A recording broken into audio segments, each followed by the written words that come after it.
jou daaglikse CLF-inspirasie. Volhard tot die einde. Maar hou jy aan tot die einde toe.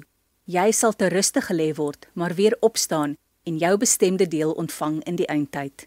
Daniël 12 vers 13. Omdat Daniël God se kind was, het die Here vir hom goed gesorg solank hy gelewe het. Daniël het altyd op God vertrou en sy wil gedoen. Hy was nooit skaam om vir die Here te getuig nie.